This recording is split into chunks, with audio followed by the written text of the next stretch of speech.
जय माता रानी दोस्तों, आप सभी का बहुत बहुत स्वागत है आपके अपने चैनल राधा कृष्ण ऑफिशियल में। उम्मीद करती हूँ आप लोग बहुत अच्छे होंगे। तो ये बताने के लिए कमेंट बॉक्स में जय माता दी जरूर लिखिएगा। तो चलिए दोस्तों, आज हम इस वीडियो में पौष मास के 19वें अध्याय की कथा सुनेंगे। तो आप लोग कथा पूरा जरूर सुनिएगा, क्योंकि आज का जो कथा है वो भगवान भोलेनाथ का कथा है। तो बड़े ही रोचक कथा है, तो आप लोग कथा पूरा जरूर सुनिएगा। और कथा सुनने के बाद वीडियो को लाइक और चैनल को सब्सक्राइब जरूर कर दीजिएगा, ताकि मैं प्रतिदिन जो कथा डालूंगी वो आप लोग प्रतिदिन सुन सके। तो चलिए सुनते हैं आज की कथा। बहुत पहले विजय आदित्य नाम का एक राजा राज करता था। वह शिव का परम भक्त था। उसने संगमरमर पत्थर में शिव का एक बहुत ही सुंदर मंदिर बनवाया था और हमेशा उन्हें प्रसन्न करने के लिए नए नए तरीके सोचता रहता था। एक दिन राजा ने सोचा कि सावन का मंगलमय महीना शुरू हो गया है। सावन में सोमवार के दिन भगवान शिव की पूजा करने से बहुत लाभ होता है, क्योंकि यह दिन विशेष शिव को बहुत ही प्रिय है। इसलिए इस अवसर पर विशेष पूजा होनी चाहिए। यह कैसे किया जाए? बहुत सोचने के बाद उसके मन में एक विचार आया कि क्यों नहीं इस महीने में हर एक सोमवार को 1008 पात्रों के दूध से उनका अभिषेक किया जाए। इस पूजा के लिए सभी लोग दूध दान करेंगे, जिससे उन्हें भी पुण्य मिलेगा। पूजा के लिए दूध विशेष रूप से बनाए गए एक कुंड में एकत्रित किया जाएगा। कुछ दिनों के बाद राजा के उद्घोषक ने शहर के चौक पर ढोल बजाकर यह घोषणा की कि नगरवासियों, कल सावन का पहला सोमवार है और हमारे राजा 1008 पात्रों के दूध से शिव की पूजा करेंगे। हर एक गृहवासियों को कल सुबह घर का सारा दूध लेकर मंदिर में अवश्य जाना चाहिए और मंदिर के कुंड में सारा दूध डाल देना चाहिए। याद रखो, तुम सबको सारा दूध डालना चाहिए, जिससे कुंड मुख तक पूरा भर जाए। सभी नगरवासी शहर के चौक पर घोषणा सुनने के लिए आए। कुछ लोग अपने राजा के धर्म निष्ठा पर खुश थे, अन्य शायद पूजा के लिए अपना सारा दूध देने के कारण उतने खुश नहीं थे। कुछ लोग, लेकिन किसी ने कुछ नहीं कहा और सभी लौट गए। दूसरे दिन सवेरे से लोग दूध के पात्र के साथ मंदिर में जाने लगे।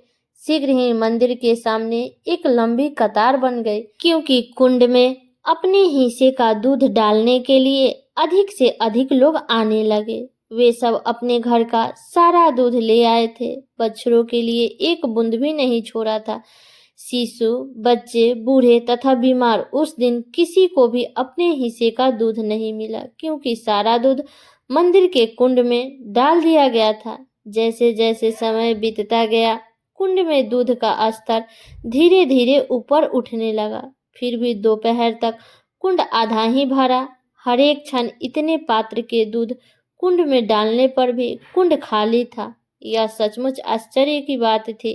पुजारी तथा मंदिर में एकत्रित सभी लोग चिंतित हो गए। यहाँ क्या हो रहा है? भीड़ में सब घबराहट के साथ कानाफूसी भी करने लगे। एक व्यक्ति बुदबुदाने लगा, क्या बात है? कुंड क्यों नहीं भर रहा है? हर नगरवासी अपना दूध इसमें डाल चुके हैं। क्या शिव भगवान नाराज हैं?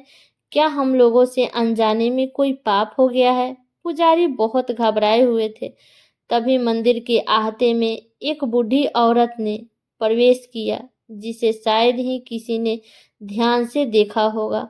वह नगर के दूसरे छोर पर रहती थी। उसने सवेरे उठकर अपनी सभी गायों का दूध निकाल लिया था, लेकिन बछड़ों के लिए कुछ दूध छोड़ दिए थे। फिर उन्होंने परिवार के सदस्य को दूध पिलाया और घर का कामकाज पूरा किया। इसके बाद केवल एक छोटे कटोरे भर दूध बचा। वह उसे लेकर मंदिर में गई और यह प्रार्थना करते हुए दूध को कुंड में डाल दिया कि हे कृपा सिंधु प्रभु, सिर्फ इतना ही आपको अर्पित कर सकती हूँ, लेकिन यह अपनी पूरी भक्ति के साथ समर्पित कर रही हूँ। कृपया मेरी छोटी सी भेंट को स्वीकार करें। और लो देखो प्रभु, अब आधा रिक्त कुंड दूध से लबालब भर गया है।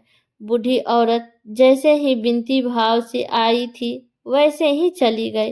राजा और पुजारी कुंड को भरा हुआ पाकर फूले न समाया और विशेष रूप से पूजा का कार्य संपन्न हुआ। अगले दिन सोमवार को वैसा ही हुआ। नगर के सब वासियों ने ईमानदारी से कुंड में अपने दूध डाल दिए, फिर भी वो आधा खाली ही रहा। तब लबालब भरा जब बूढ़ी औरत ने अपने छोटे से कटोरे का दूध उसमें डाला। इस चमत्कार को देखकर सभी आश्चर्यचकित थे। राजा ने इस रहस्य के तह तक जाने का निश्चय किया, इसलिए तीसरे सोमवार को राजा सवेरे से ही कुंड के निकट पहरेदार के वेश में खड़ा हो गया और हर घटना पर निगरानी रखने लगा। पहले की तरह लोग अपना दूध अर्पित करने के लिए कुंड के निकट पंक्ति में खड़े होने लगे, लेकिन दूध का स्तर आधा कुंड से ऊपर नहीं उठा। तब बूढ़ी औरत कटोरा भर दूध लेकर आई और ऊंचे स्वर में प्रार्थना करने लगी कि हे प्रभु, मैं जितना दूध बचा सकी हूँ वह आपको अर्पित है। मुझे विश्वास है कि आप अपनी असीम कृपा में इसे स्वीकार करेंगे। कृपा करके आशीर्वाद दे, जिससे मुझे अपनी धारणा पर दृढ़ बने रहे, मैं शक्ति प्राप्त हो। तब उसने कुंड में अपना दूध डाल दिया। जैसे ही वह वापस जाने के लिए मुड़ी कि राजा ने वेश बदलकर निगरानी कर रहा था। यह देखकर चकित रह गई कि कुंड दूध से लबालब भर गया। उसने दौड़कर बूढ़ी औरत को रोकने के लिए कहा। डर से कांपती हुई वह बोली, मुझे क्यों रोकते हो? मैंने क्या किया है? तब राजा ने कहा, डरो मत माँ, मैं राजा हूँ और तुमसे कुछ जानना चाहता हूँ। कितने लोगों ने अपना दूध कब से कुंड में डाल रहे हैं, फिर भी आधा कुंड से ज्यादा नहीं भरा, लेकिन तुमने जैसे ही इस छोटे कटोरे भर का दूध डाला, कुंड अचानक भर गया। क्या बता सकती हो ऐसा क्यों हुआ? बूढ़ी औरत ने उत्तर दिया, महाराज, मैं एक माँ हूँ और माँ कभी अपने बच्चे को भूखा देखना नहीं सह सकती, इसलिए मैंने आपकी आज्ञा का पालन नहीं किया। गायों का दूध निकालते समय मैंने कुछ दूध बछड़ों के लिए छोड़ दिया और फिर सब बच्चों को पिलाया। इसके बाद जो दूध बचा वही पूजा के लिए लाई। भगवान भी माता के समान है, वे नहीं चाहते कि बच्चे को भूखे मारे। स्पष्ट बोलने के लिए क्षमा चाहती हूँ हे राजा, आपने किंतु यही कर दिया है। आपने लोगों को पूजा के लिए घर का सारा दूध लाने का आदेश दिया है और बछड़ों, बच्चे, बूढ़े तथा बीमारों के लिए कुछ भी बचाने के लिए नहीं कहा। प्रजा दुखी थी, लेकिन आपकी आज्ञा का उल्लंघन न कर सकी। उन्होंने अर्पण तो किया, किंतु स्वच्छता से नहीं। भगवान को यह पसंद नहीं आया और आपके अर्पण को अस्वीकार करके उन्होंने अपना असंतोष प्रकट किया।